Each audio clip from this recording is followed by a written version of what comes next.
Everyone using box.gg should watch this video. Why? I'm a Box super user. I've been cracking open digital Pokemon mystery packs on Box since August of 2023, and I've put well over $40,000 into opening boxes and gotten over 200 high-end cards from them. I'll show some of the best cards I've gotten in the background too, but this video really needed to happen. I've been getting some sideways comments on this channel, so it's time to clear the air and make a few things very clear. But I also want to share with you the things that you absolutely need to know to do well on Boxed and avoid losing all of your valuable collecting dollars there. I don't like watching people do dumb things on Boxed, so that's what most of this video will be about, helping you avoid all the dumb mistakes I made when I was new to Boxed. Boxed is 100% legit, but you have to be smart about how you use it. Make sure you stick around. These tips will save you a lot of money and frustration. First, let's get this out of the way. Don't use Boxed as a gambling site. It wasn't designed for that. Boxed has even said as much. They want you to open boxes and actually get cards. Use it as a digital mystery box platform. Open some boxes, pull some cards, then either withdraw the cards to get the real physical card shipped to you, or trade your pulls in for real graded cards on the Boxed marketplace. Where people get themselves into trouble is by selling their pulls for gems and reopening. This is really never going to work out well for you. We'll talk about that later. Also, Boxed is 18 plus for a reason. This channel is 18 plus for a reason. It's because Boxed requires good decision making to be a good place to get cards.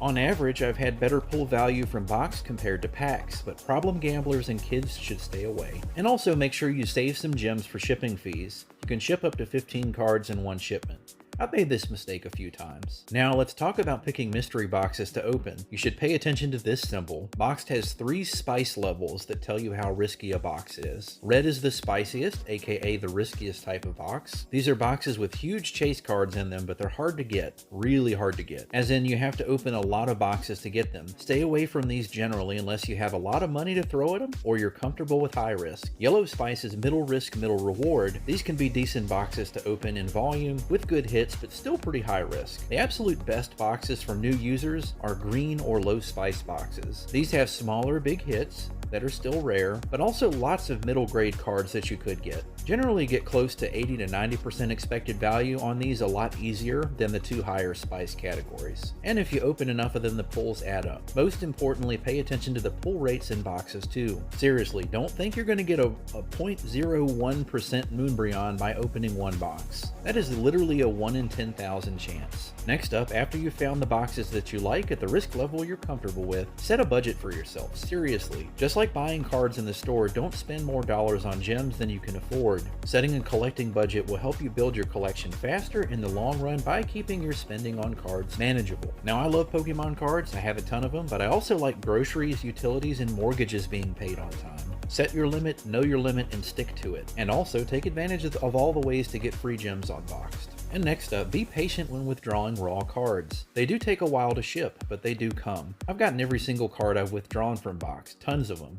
The ones you see in the background here were either raw cards that I've graded or cards I've gotten from the marketplace. And shipping of raws takes a while because they do quality control on every single card that they send out to us, the collectors. Now, if you're not super patient, make sure you stick around to the last tip. It's a game changer. Next, and probably the most important thing I can share with you as a tip, don't sell the cards you pull for gems. Every time you put money into Boxed, make sure you get something, anything for your money. You can always use even the super cheap pulls for something. Save them up. You can trade up to 50 lower value pulls to get slabs on the Boxed marketplace. I think it's okay to sell a couple of low value, like super low value cards, but I try to hang on to anything that could add up to a nice slab alongside 49 other cards to trade in. Think of your pulls as stored value or built up value. You can also use box.gg/exchange to consolidate small pulls into bigger cards. It's more or less a hidden feature, but it also has a fee associated with it, so use exchange with caution. I'll put the link up on the screen for you. Also, for saving up pulls, use the lock button in your inventory screen to block cards from being sold. This helps you pile up value in your inventory that you can then use for trading in for slabs. Another good pointer is if people use your affiliate code or open your forge boxes, aka you get free gems, use those gems to open boxes that are low spice to build up more value.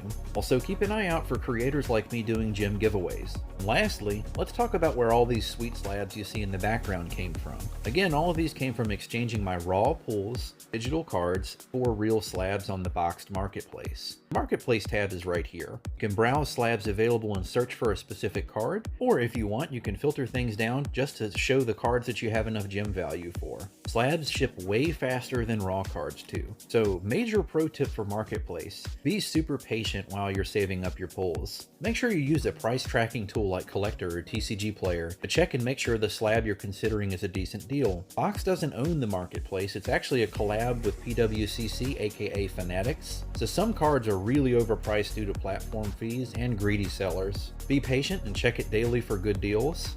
It's an open marketplace and prices are actually set by the sellers, not Box. So some prices are stupid overpriced. Now I'm a vintage Pokemon collector and I've gotten a ton of great slabs from there, but I usually wait until I see a first edition holo PSA 9 or 8 at a fair price and I snag it fast. Patience really pays off here. It's not a thing for instant gratification. I recently got a great deal on a PSA 9 holo first edition Dark Raichu because I waited and I got it for a reasonable price on Marketplace. So in summary, don't gamble, get cards, save your pulls, use your budget to decide what boxes to open, and most importantly, use Boxed responsibly. Thanks for watching, folks.